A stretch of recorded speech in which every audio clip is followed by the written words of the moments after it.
Assalamualaikum warahmatullahi wabarakatuh.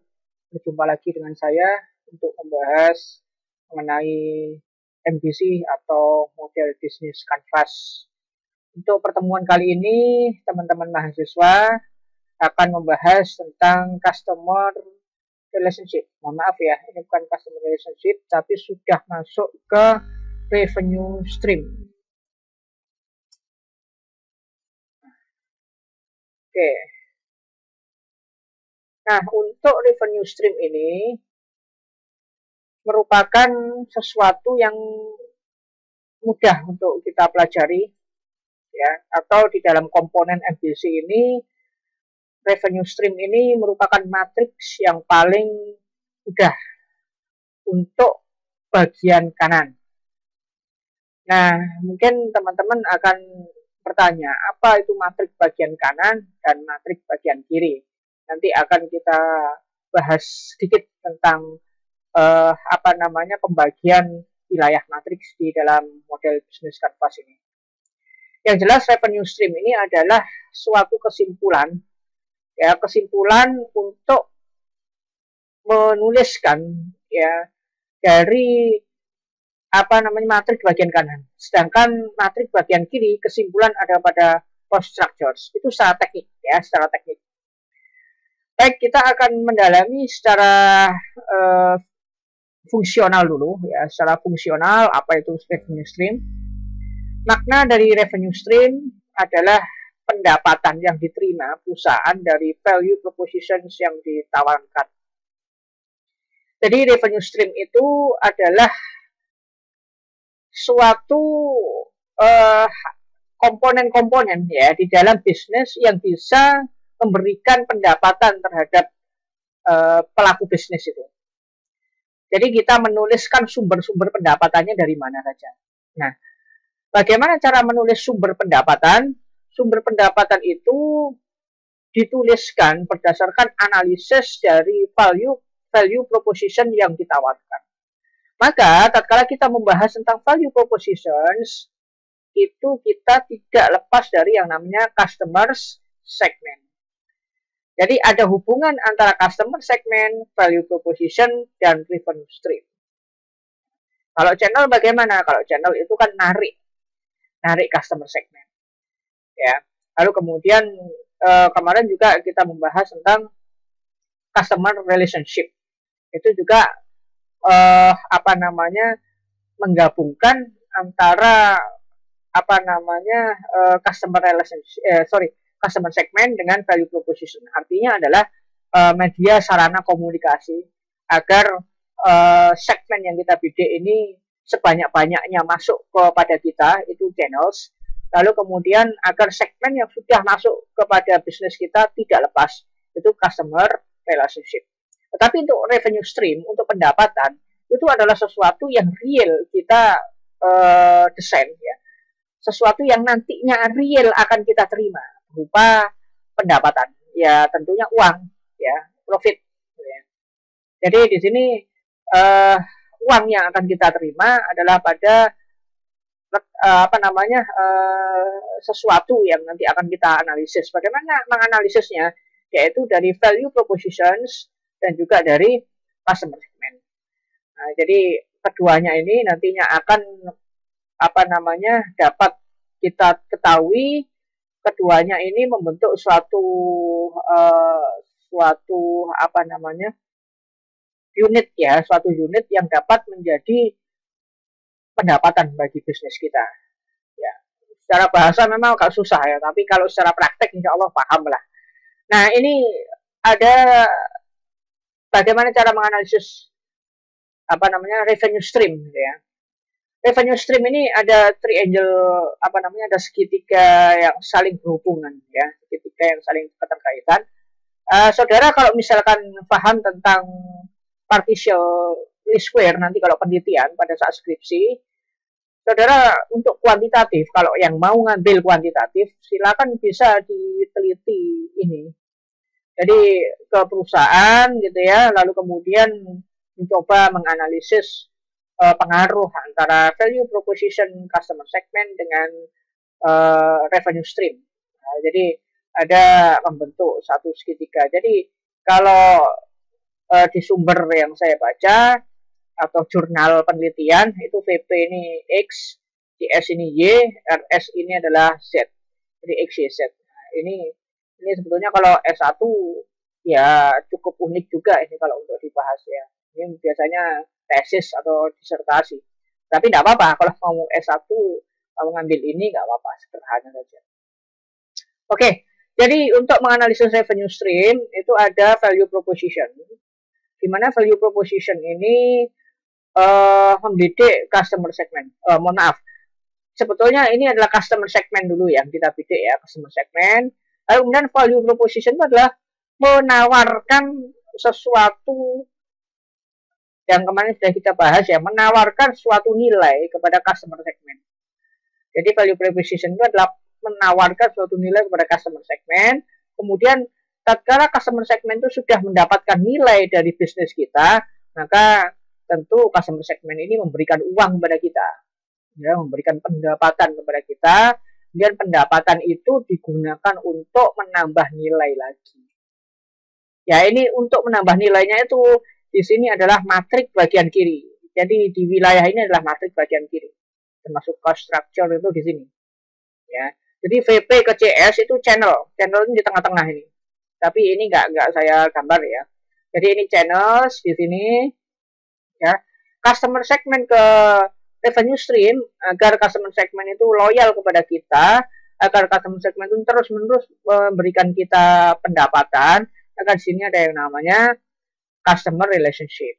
Jadi ini channel, ini customer relationship. Kemudian agar pendapatan kita itu sebagian adalah kita konsumsi, sebagian pendapatan kita, sebagian kita berikan kepada yang berhak untuk diberikan seperti karyawan, kemudian beban-beban bulanan ya seperti listrik, air dan sebagainya, dan juga untuk investasi dan sebagainya. Itu untuk apa? Kita kok membayar karyawan, kemudian bayar beban untuk investasi dan sebagainya, untuk mempertahankan nilai kembali, value proposition lagi. Jadi di sini adalah cost structures. Nah, di sini cost structures. Ya, dan cost structure itu bagian kiri itu juga ada elemen-elemennya. Nanti kita akan bahas. Kemudian jenis-jenis revenue stream. Jenis-jenis revenue stream itu ada 3 jenis. Sebenarnya 4 jenis, tapi jenis keempat ini sudah logis lah, tak perlu dibahas. Yang pertama adalah segmentasi berbeda, sumber pendapatannya sama. Jadi nanti akan ada contoh ya, segmentasi beda, sumber pendapatan sama. Kemudian segmentasi beda, sumber pendapatan beda. Nah, ini logis. Ada segmentasinya berbeda, sumber pendapatannya juga berbeda-beda sesuai dengan segmentasi yang dibidik. Nanti kita juga akan memberikan contoh. Kemudian adalah segmentasi sama. Itu bukan segmentasi ya, tapi segmentasi ya. Segmentasi sama, sumber pendapatan berbeda atau bervariasi. Segmentasinya sama, tetapi pendapatannya berbeda atau bervariasi. Nah, ini contohnya misal siswa ya, misalkan suatu lembaga bimbingan belajar, katakanlah siswa bimbingan belajar ya, katakanlah ya bimbingan belajar lah. Kalau katakan bimbingan belajar itu pembidiknya adalah siswa-siswi SD dan SMP ya. Siswa-siswi SD dan SMP. Nah, siswa-siswi SD dan SMP ini kan berarti kalau kita melihat melihat tentang masalah customer segment, mereka adalah reducing pain. Ya, mungkin karena mau ujian gitu ya, bagaimana cara untuk mereka agar mampu di dalam mengerjakan ujian gitu. Maka kita bidik mereka. Kalau segi dasar 9 segmen itu kan dari bisa juga dari demografi, bisa juga dari behaviors. Nah, dari yang kita bidik adalah siswa-siswi tadi, baik SD, SMP maupun SMA tadi. Maka di sini sebetulnya segmentasinya sama sebenarnya, para pelajar. Ya, para pelajar. Dari segi demografis ya mereka para pelajar. Kalau kita melihat usia mereka juga usia pelajar. Tetapi di sini ada beda-beda variasi untuk revenue streamnya. Satu dari kursus itu sendiri ya, uang kursus itu sendiri. Kalau kursusnya non privat ya, seperti bimbel gitu ya, non privat. Jadi kelas ada kursus dari apa namanya bimbel itu sendiri. Yang kedua mungkin ada buku-buku paket khusus yang ditawarkan. Katakanlah paket khusus apa namanya jurus untuk menghitung cepat. Ya, rumus-rumus apa itu namanya kalau zaman kita dulu kuliah, kita dulu sekolah. Ada rumus cepat ya. Rumus aslinya panjang, tapi di sini ada triknya ya, ada buku-buku trik. Itu bisa dijual. Nah, dari situ kan ada dua pendapatan yang berbeda. Sama segmentasinya, tapi pendapatannya berbeda. Nah, itu ya contoh. Oke, sekarang ada contoh kanvas. Nah, contoh kanvas ini saya ambil dari Indekos saja, yang kemarin juga sudah kita bahas bersama. Kita akan mengenal blok kanvas. Nah, ini blok kanvas yang tadi saya sedikit menyinggung tentang blok kanan sama blok kiri. Ya, bukan blok kanan kapitalis, blok kiri sosialis, enggak ya. Jadi ini blok kanan, blok kiri apa namanya, MBC aja, manajemen bisnis kanvas. Oke, nah ini loh maksudnya. Di sini ada blok tengah. Nah ini blok tengah ya, nggak nganan nggak kiri, kayak Indonesia. Indonesia non blok ya, ini non bloknya sih. Oke, di dalam matriks MBC ada 3 blok, tetapi kalau kita ketahui ada 2 kekuatan besar, yaitu blok kanan dan blok kiri. Di tengah-tengah ini adalah offering. Offering itu persembahan atau yang kita tawarkan kepada konsumen. Nah, apa yang kita persembahkan kepada konsumen yaitu value proposition. Jadi ini kita menawarkan kepada konsumen.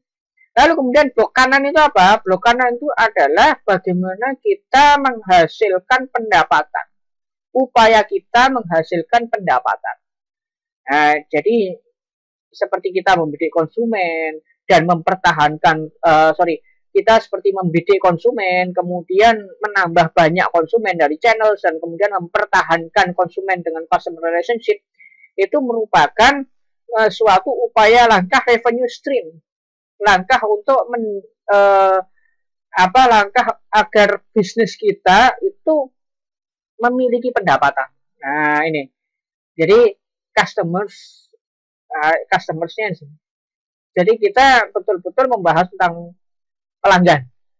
Jadi blok kanan itu membahas tentang pelanggan.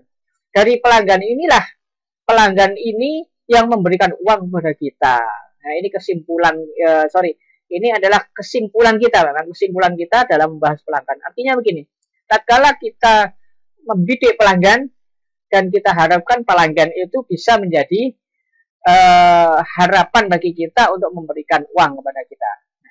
Tetapi sebaliknya, yang nanti akan kita bahas setelah revenue stream adalah kita loncat kepada blok kiri. Blok kiri itu adalah infrastruktur.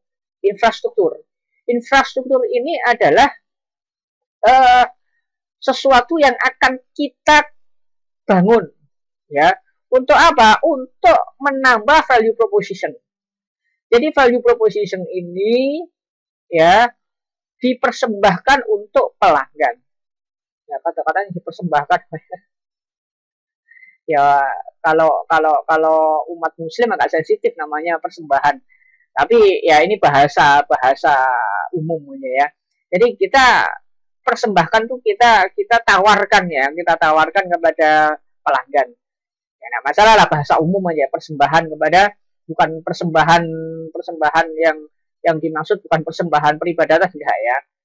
Jadi di sini value proposition merupakan persembahan yang akan digunakan untuk para pelanggan agar para pelanggan itu dapat memberikan kita uang ya.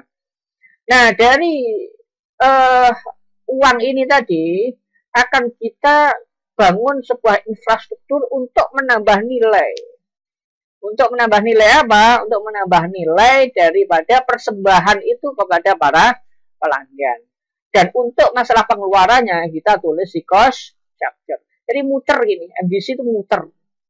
Jadi ini masih desain ya. Kalau poin B itu kan desain. Saudara mendesain. Nah, tatkala desain itu sudah jadi usaha, maka MBC itu nggak mandek. MBC itu terus apa? Terus pengembangannya. Jadi eh, MBC yang ditulis ini singkat saja. Jadi ada MBC desain, MBC pengembangan 1, MBC pengembangan 2, MBC pengembangan 3. Jadi istilahnya kalau kita di dalam nanti saudara akan belajar total quality management. Total quality management itu ada yang namanya pengembangan, ya, pengembangan bisnis. Ya, selain ada QC, quality control dan sebagainya, nanti ada pengembangan bisnis. Ada apa namanya? Do act, plan, do act, ya, plan, do act, lalu kemudian evaluation. Nah, itu seperti roda bentuknya. Tatkala plan, ya, P, ya, PDCA, sorry, PDCA, plan, do act, plan, do, control, act, PDCA, ya, plan, do, act, control, plan, do, act, control. Nah, itu tatkala di total quality management, tatkala plan, nah plan itu salah satunya adalah dengan MBC ini. Jadi setiap planning ada MBC-nya. Nah, lalu banyak dong. Nanti kalau kita misalkan pengembangan ke 100, berarti ini ada banyak enggak. Jadi yang ditulis di MBC itu adalah yang akan kita laksanakan saja. Nah, ini kan kebetulan customer relationship-nya itu adalah WhatsApp group. Tapi kalau pengembangan selanjutnya itu bukan WhatsApp group, kita nambah selain WhatsApp group, kita nambah katakanlah ada program baru, katakanlah pakai Talk to. Berarti WhatsApp-nya nggak perlu dituliskan, ya Talk to gitu. Tetapi kalau misalkan nggak ada perubahan, maka tetap ditulis WhatsApp group. Itu nanti ya, saudara ini mendesain dulu. Ya, sabar, bisnisnya aja belum jalan ya kan, masih perencanaan cover ini cover. Nah, baru setelah MBC nanti baru ada business plan. Business plan ya itu analisis-analisis yang saudara tulis di luar kanvas itu, tetapi itu masih dalam bentuk kerangka. Nanti kalau business plan didetailkan lagi. Seperti customer relationship, itu kemarin kan WhatsApp group itu apa namanya, customer relationship, hubungan antara usaha dengan konsumen apa gitu kan gitu ya. Lalu kemudian ditulis seperti channel juga, terus itu kan ada AIDA gitu kan. AIDA itu A-nya apa, I-nya apa, D-nya apa, lalu kemudian mulai dari attention sampai action ya kan gitu. Tapi nanti kalau di business plan didetailkan lagi. Attention itu seperti ini, perencanaannya lebih, strateginya lebih didetailkan. Tapi kalau ini cover dulu. Nah, kemarin kan sederhana saja. Paham ya, kira-kira blok kanan kiri ya. Kalau nggak paham kita diskusikan aja di WhatsApp gitu ya. Mungkin di kelas juga boleh kita diskusikan. Jadi jangan suka-sukan. Kalau di kelas online itu kita apa namanya, terbatas sekali waktunya gitu ya.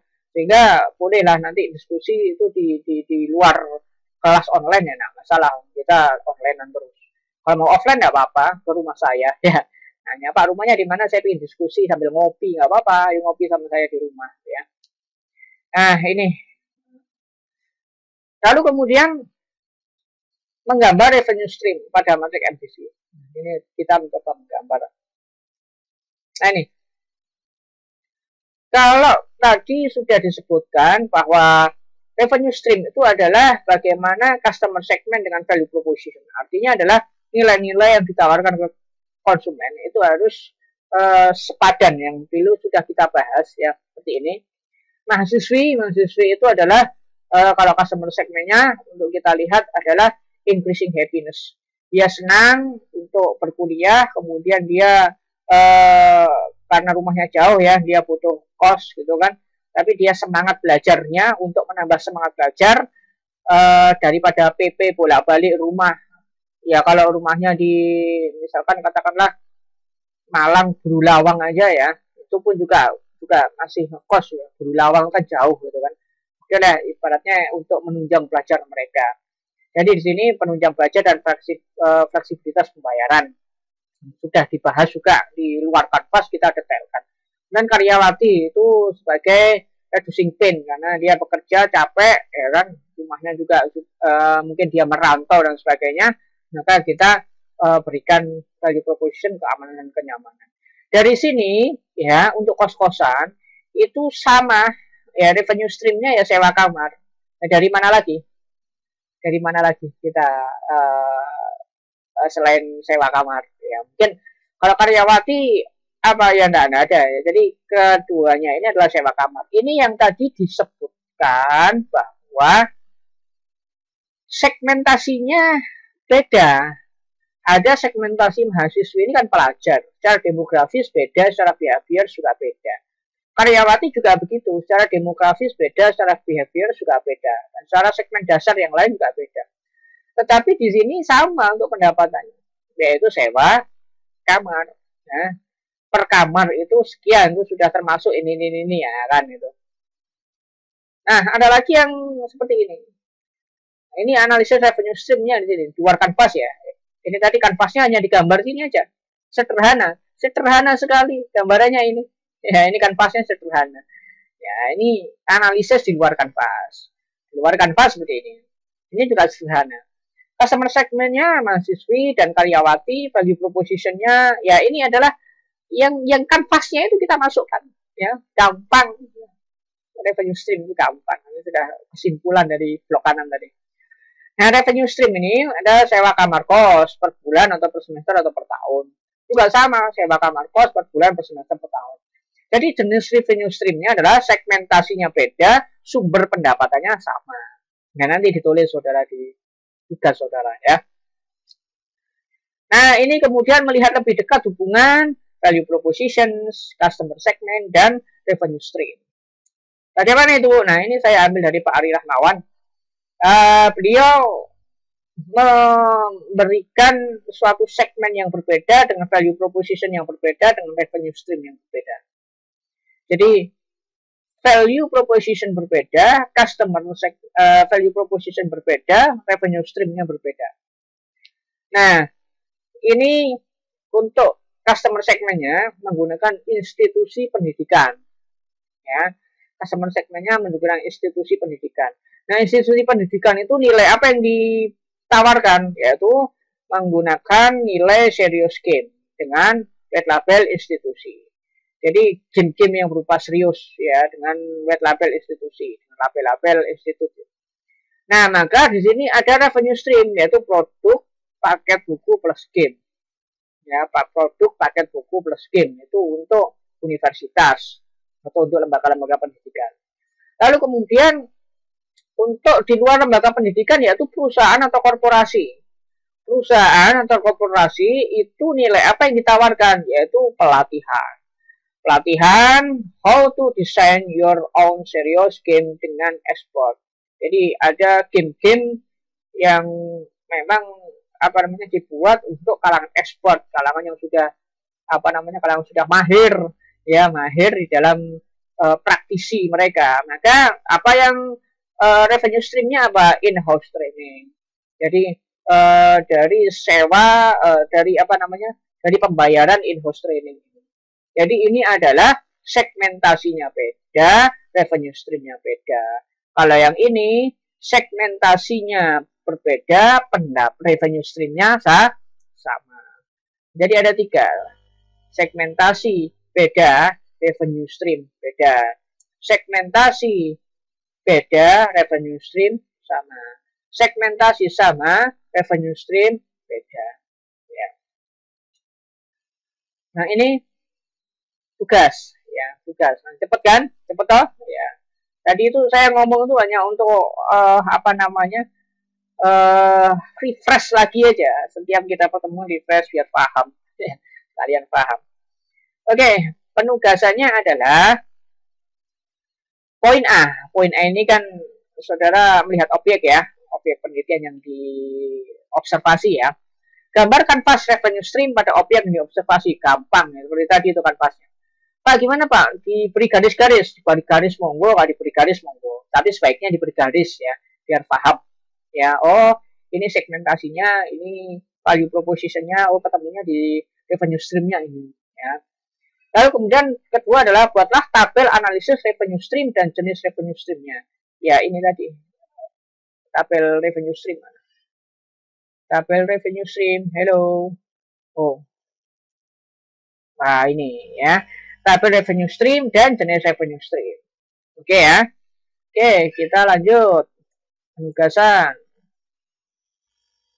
Oke. Lalu kemudian adalah poin B sama. Bedanya apa? Bedanya kalau poin A adalah saudara mengobservasi, kalau poin B adalah saudara mendesain usaha saudara, ya kan? Kalau poin A itu adalah kita merekam, kita melakukan observasi, semi penelitian. Nanti kalau saudara skripsi boleh penelitian, ya, hubungan atau mungkin pengaruh antara revenue stream, value propositions, customer segment dengan revenue stream. Atau mungkin hanya dua, atau mungkin dibuat aja bukan saling berhubungan. Kalau itu masih pakai PLS Pak, susah Pak. Saya masih S1. Ya, lalu gimana? Lalu revenue streamnya Y aja. Oke, revenue streamnya Y. Kemudian X1 adalah customer segment, X2-nya adalah value proposition. Jadi pengaruh value proposition dan customer segment terhadap revenue stream. Itu nanti kalau pada perusahaan ini boleh nggak? Boleh, silakan. Itu menggunakan regresi. Boleh saja. Nanti kalau skripsi. Nah, poin A itu yang mendasari kita. Kalau poin B itu sudah bukan penelitian atau untuk skripsi lagi enggak, tapi poin B itu adalah untuk aplikatifnya, aplikasinya. Saudara bentuk usaha, saudara bikin usaha, yang nanti diharapkan poin B itu adalah saudara bisa membangun usaha. Jadi kalau poin A itu diharapkan nanti dengan data-data yang saudara dapatkan, saudara dapat membangun sebuah penelitian ilmiah. Kalau poin B, dengan saudara merancang ini, saudara akan bisa betul-betul membuat sebuah usaha. Nah, itu. Jadi saya mendesain AB ini bukan tanpa sebab. Saya ingin saudara punya basic, ya, masih basic ya, masih dasar ya, data basic, bukan data menengah. Nanti kalau data menengah dan nanti untuk skripsi perlu pendalaman lagi ya. Data basic atau gambaran kemana saya harus melakukan penelitian dan kemana saya harus mengembangkan usaha. Ya, jadi saya masih semester 1 belum mengarah ke skripsi. Ini sudah saya beri pandangan. Ya, sudah saya beri pandangan. Nanti kalau saudara mau skripsi, ya saudara kan bisa menimbang lagi. Pak, saya berat Pak, saya pakai kualitatif aja atau research and development saja ya, nggak apa-apa. Nah, namanya aja pandangan kan gitu. Ke depan ya kita menyebut takdir dengan ikhtiar-ikhtiar yang kita lakukan. Saat ini kan ikhtiar kita mendesain dan juga mengobservasi. Enak toh? Enak. Oke, lanjut. Terima kasih. Oke. Selesai, saudara.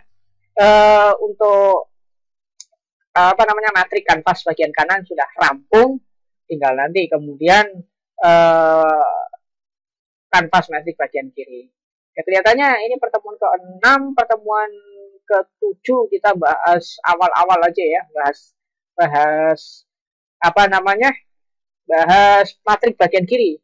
Nah, ke-8 UTS bagaimana? Ya, UTS-nya lanjut aja dah. Ya, nanti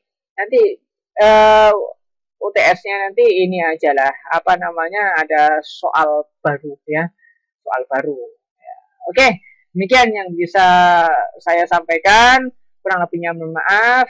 Jadi saya harapkan saudara betul-betul sudah memiliki basic pengetahuan tentang FBC ini, diharapkan bisa menjadi manfaat bagi saudara, baik manfaat secara ilmiah teoritis maupun manfaat secara praktis untuk membangun sebuah usaha. Tetap semangat, tetap berkarya. Salam persahabatan dan persatuan. Demikian dari saya, kurang lebihnya maaf. Assalamualaikum warahmatullahi wabarakatuh.